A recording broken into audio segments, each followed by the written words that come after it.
saying, and I tell it every Christmas, that everybody that says they like eggnog, they're all liars. Because this is my theory that if eggnog were good, we would drink it year round. Now imagine if you only drank coffee during the holidays. How many of you would be dead right now, you know? And so everybody that says they like eggnog, they can't be telling the truth because they would be complaining after it goes off the shelf. So that's my theory and I'm sticking to it. I don't like coffee or eggnog. And so anyway.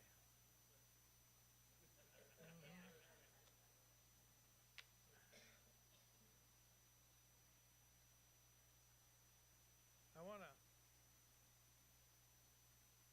this is my annual Christmas message. Sometimes okay with doing these holiday messages and sometimes I'm not, so bear with me. And it was about 10 years ago that we had a free Christmas dinner. We used to feed people at the Legion Hut. In our little church at that time, we gave out 330 meals. And that was before we started feeding them up at the school. And I think the last time the whole community came together and we fed up at the school, we fed about 800 people.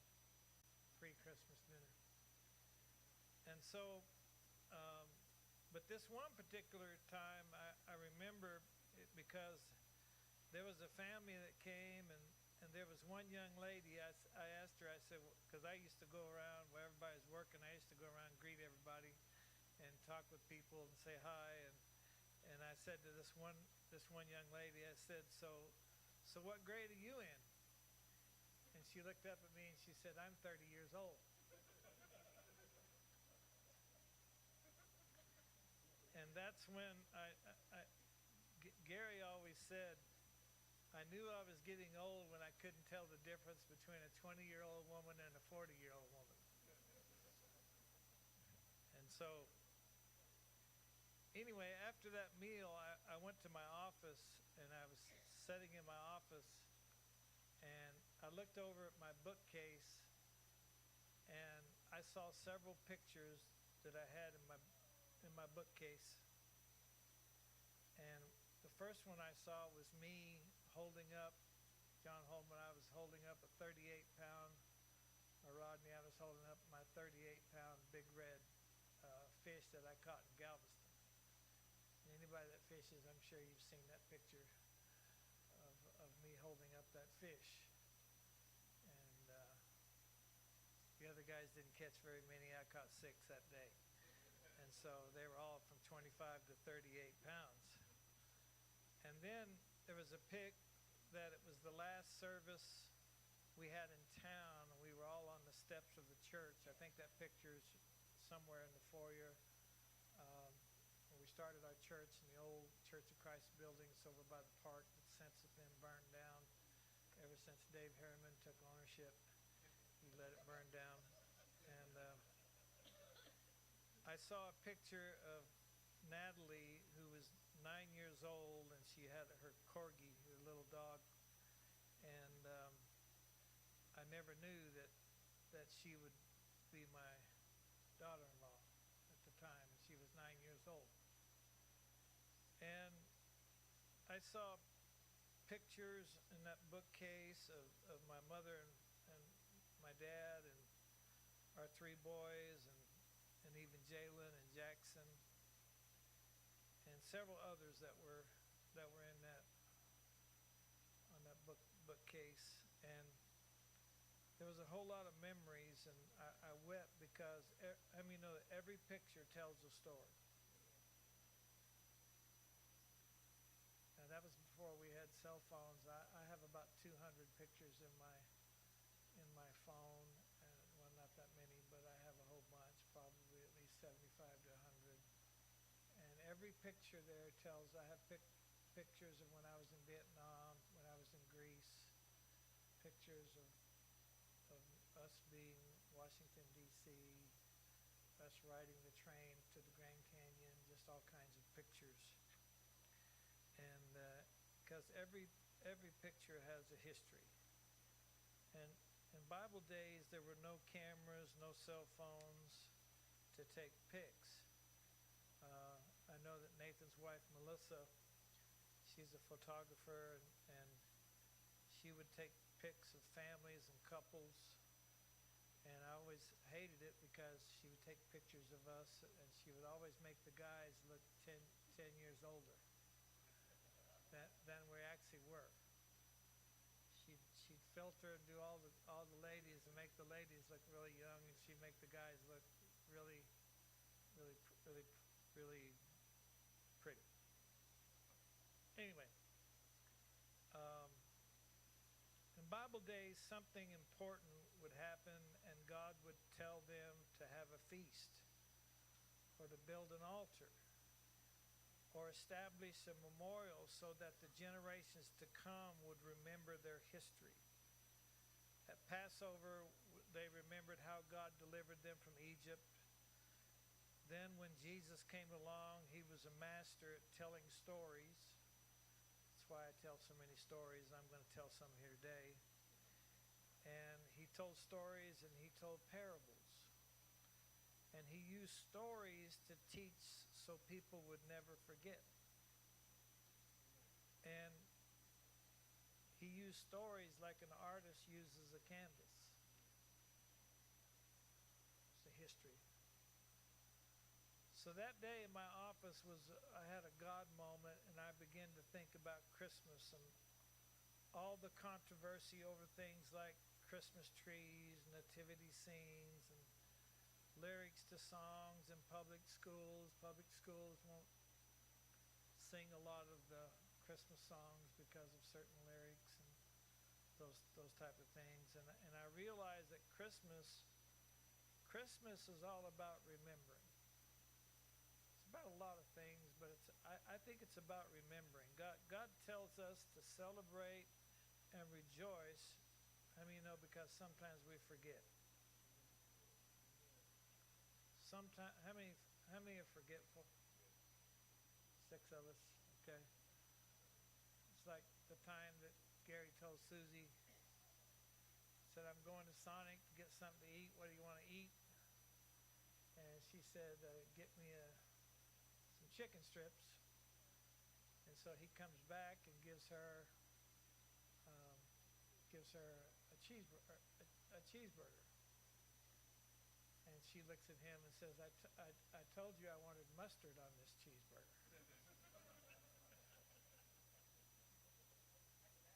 So how many of us understand that sometimes we don't remember? And I just believe that Christmas is about remembering. And so today I want to look at the nativity scene, and I want us to remember some things about Christmas. And the first thing I want to look at is the star. The Bible tells us that God commissioned the star to serve as a travel guide for a group of men from the east. Matthew 2:9 says, one star led the wise men to where Joseph and Mary and baby Jesus were at. And then it says they fell on their knees and worshiped, and they gave him gifts. They gave him gifts. And had it not been for the star, how many know they would have never found Jesus? Because the star led them to Christ. And that's why I believe that God still has stars that lead people to Jesus. He just does.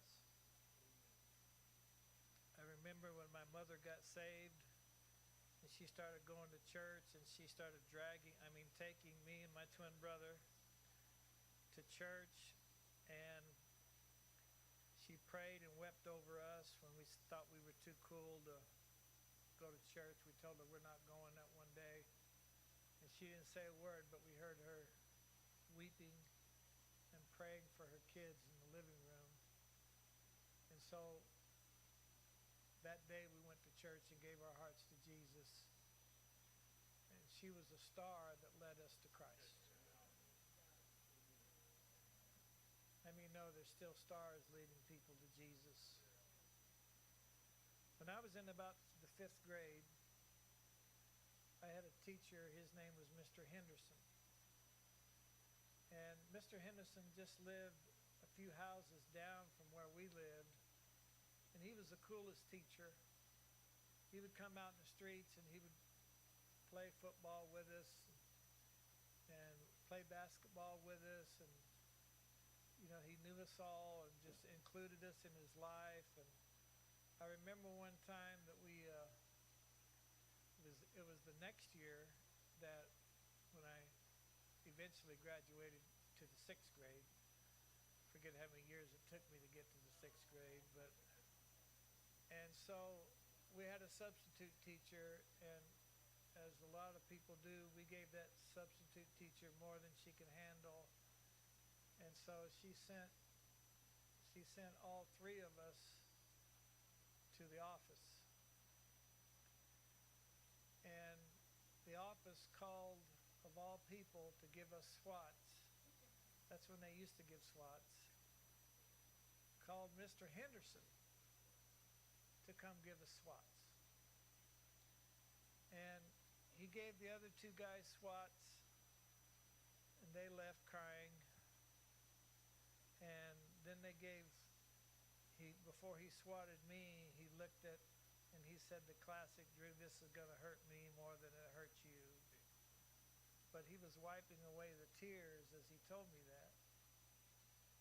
And he gave me SWATs, and that was at the end of the school hour. And I remember weeping all the way home because Mr. Henderson was the very first person who ever gave me an example of what a godly man was. And he was the star that pointed me to Jesus. Today I'm still in touch with Mr. Henderson. He's well in his 80s. I got a message from him telling me this week about how his wife was not doing good physically. Just a few years ago, we were traveling through his town in Arizona, and I took him to lunch. And I told him how much he meant to me because he was the star that took me to Christ, Mr. Henderson. And everyone here has a star that has led us to Christ. Be a mom or a dad or a neighbor or a teacher, someone who loved us. I know Travis told me today that today marks the 1 year that he's been with us in this church.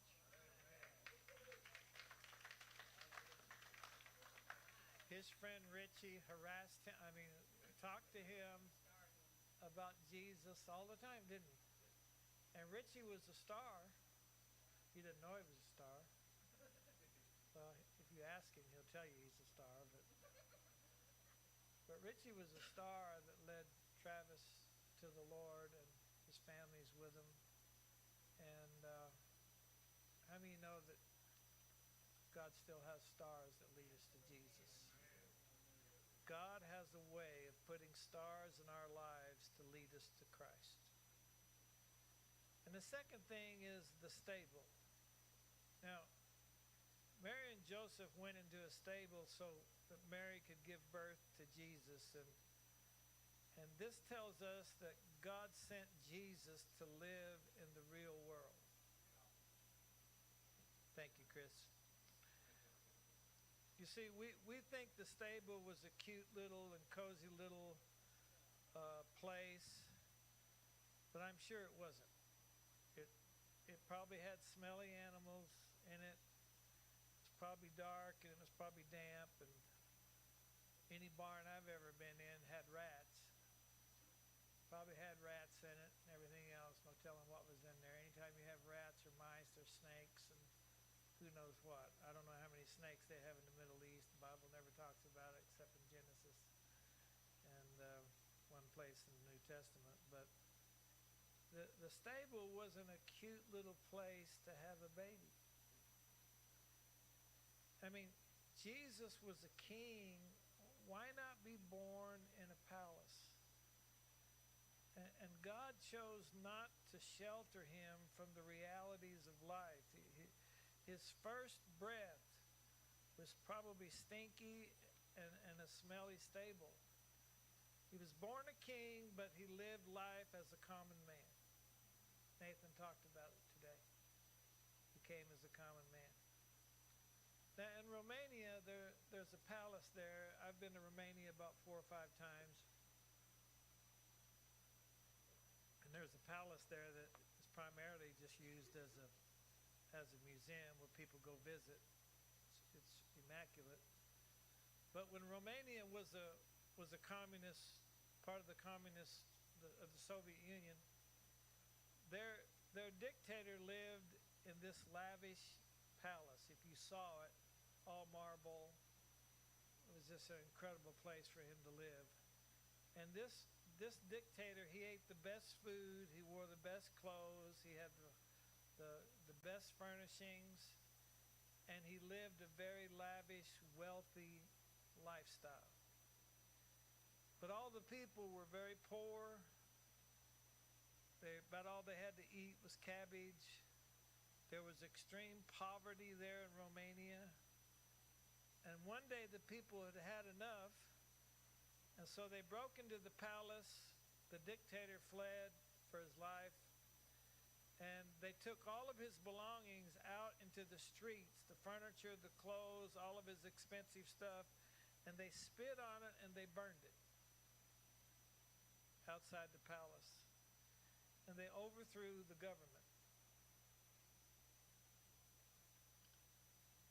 And for 24 years they had lived under this dictator's rule, but they knew this. They knew that he was not one of them. He was not one of them. Let me know there's a lot of people that live lavish lifestyles, but they're really not one of us. They're not the hardworking people. They don't stand for people like us. And so I remember when I was working for a place called Information Technologies in Phoenix. It was a computer place. It was my millionaire. I talked about it last week when we sang our Christmas song, this millionaire that had started this company. And one day his wife came out, and she was head of the human resources department, and she came out and she said, "I need to talk to you about something." And she looked at her watch, which probably cost $3,000, and she looked at her watch and she said, "It's lunchtime." She said, "Let's just go to lunch." And she said, "My car is in the shop getting an oil change. Let's just go in your car." I had an old Mercury Capri that I had bought for $300 to drive to work. And I said, "Are you sure you want to go in my car?" She said, "Yeah, we'll just go in your car." I ran to my car. I had 2 feet of Taco Bell cups in the floorboard. I hit the seat to get all the dust where she was going to sit. I hit the seat and the dust just went everywhere. You could have grown tomatoes on the dashboard. That's how bad it was. Now you got to understand, this lady, her husband was 20 years old, and she dressed and looked like Marilyn Monroe. He liked her dressing and looking like Marilyn Monroe, and she did. She was a beautiful woman. And she drove a new Cadillac or Lincoln every year, lived in this 10,000 square foot mansion that they'd built on Camelback Mountain, and all of that. Now my car, you couldn't even roll down the window. The air conditioning did not work, and it was July in Phoenix. It was about 110 that day. And so she got out and got my car, and it was about a 2-mile drive to where we were going to go eat Mexican food. And within the first 30 seconds, she started wiping the makeup. She was tried to roll the window. I said, it don't work. You turn the air conditioner on, it doesn't work. This is a true story, I'm telling you. And I looked over at her and I said, this is good for you, isn't it? And she said, well, I guess maybe it is. How many know she was not one of us? I want you to know that Jesus was a king born in a stable to live as one of us. Everybody say one of us. That's who Jesus was. He wasn't a Marilyn Monroe lookalike. The third thing was a manger. And this is where the ordinary becomes the extraordinary. You know, what is a manger? You know, we've made it a glorified bassinet. We sing songs like Away in the Manger, you know. We sing lyrics like the cattle are lowing, whatever lowing is. And it was basically, the manger was a feeding trough for cattle. That's what it was. It was a piece of farm equipment. And if the Bible hadn't told us about a manger, we wouldn't know what a manger was today. You think about it. Where else do you hear the word manger? Only at Christmas time. We wouldn't even know what it was. So Jesus was laid in a manger, and all of a sudden, that which is ordinary becomes extraordinary. The manger is a symbol of what can happen to people when Jesus takes up residence.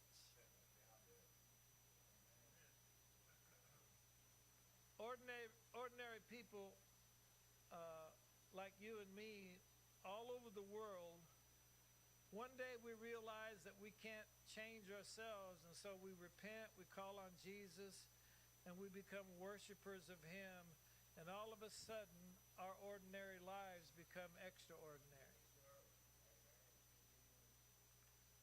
Now, instead of just be ordinary people, now we're sons and daughters. Now the Bible says that we're kings and priests. And the reason we are is all because Jesus lives in us. The ordinary becomes the extraordinary.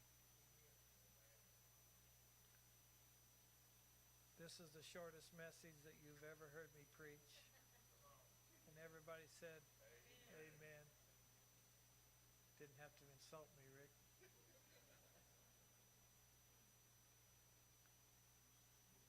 But the star, God has stars leading us to Christ. How many can say you look back on your own life and you can identify a person that was instrumental in you loving and serving Jesus? How many raise your hand and think about that person?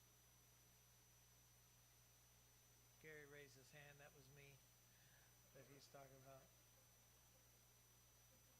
How many like it when I pick on Brother Gary? Okay. The stable, Jesus is like us. He came as a common man. I'm so glad for that. Because He can identify with everything that you and I go through. If He came as a king in the palace, He wouldn't know. But because of who He was, came as a common man, He knows what we go through. There's nothing that you and I go through that He hasn't already been there. He's a commoner. And then the manger, Jesus comes in, and all of a sudden we think we're dirt bags, and we think we're this or that, and all of a sudden the ordinary becomes the extraordinary. for all of us. Turn to your neighbor and say, you used to be ordinary, but now you're extraordinary. Wait, Gary's got something to say. Uh-oh. Come ahead. You got a microphone there, Phyllis? Go get that microphone there, Gary, because if I go there by the speakers, everybody like his jacket? I bought it for him. Let me turn it on. Oh, it's on. Just come stand right over here so they can see you real good. Don't say a word about me. When Jesus, not on, was it? When Jesus was born among the animals, I heard a preacher say this one time. It's not me who come up with this, but the animals was the sacrifice, before Jesus showed up. He was taking their place. And that might have been the reason that he was born among the animals. He was the real sacrifice. They were the fake sacrifices, but he was born in that among the animals there, taking their place.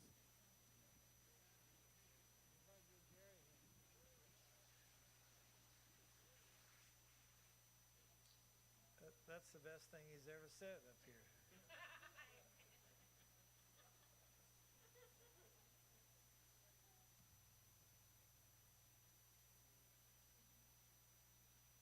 All right. Let's bow our heads. Jesus, we love you today and we celebrate your greatness.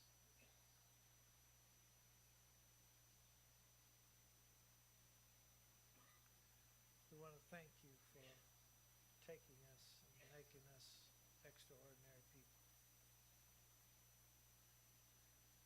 Just like Travis was, it's been a year ago today that he came in here and gave his life to the Lord. I wonder if there's anybody here that would say, Pastor Drew, I realize that I just need to know this Jesus, the real Jesus of Christmas, not the made-up one, but I want to know the real Jesus of Christmas.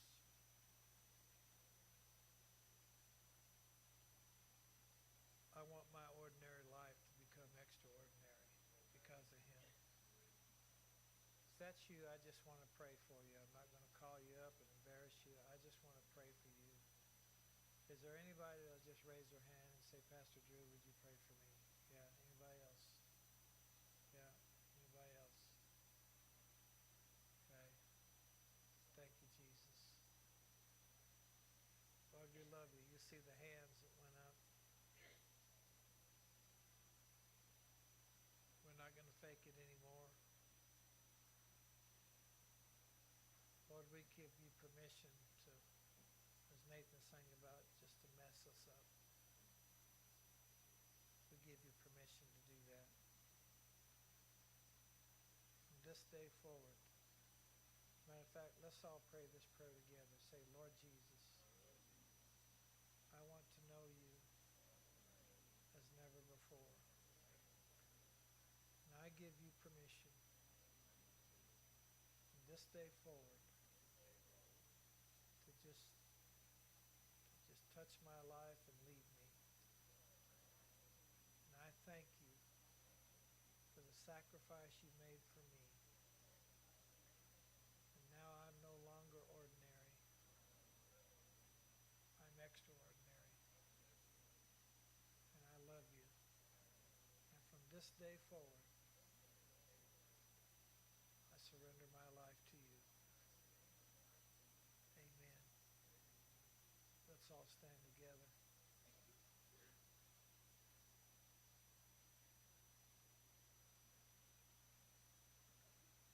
God bless you. Thank you for coming. We'll see everybody back next week, including Travis.